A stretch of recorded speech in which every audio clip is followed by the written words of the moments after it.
Yamate.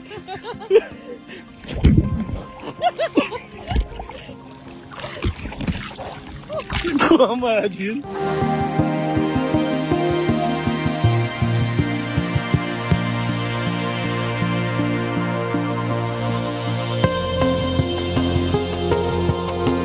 Nag-dive sila pababa para tanggalin ko yung mga bakal ba na nakakabit, gano'n yung vest.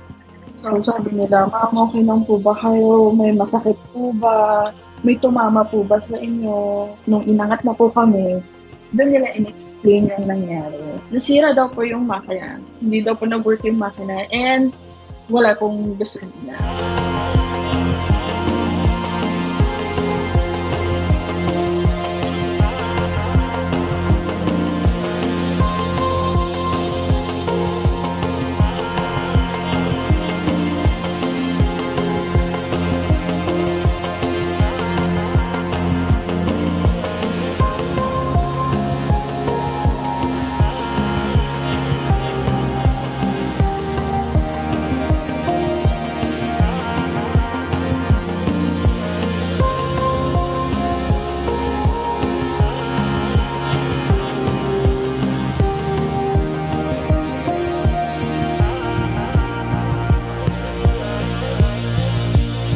Kung baka mamaya may lumalangoy na sa ilalim namin. Parachute tsaka lubid ko. Yung nasa legs namin, hindi ko siya matanggal. Hindi kami makalangoy towards yung boat, yung speedboat namin. Sa kabila nito.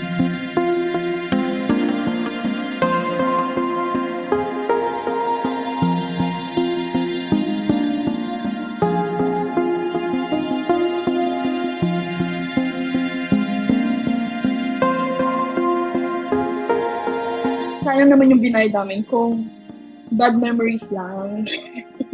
So, inulit namin. And on the second time around, yun, tama na lahat. But ginard na rin, ang daming nag-guide, ang daming nag-asikaso sa amin.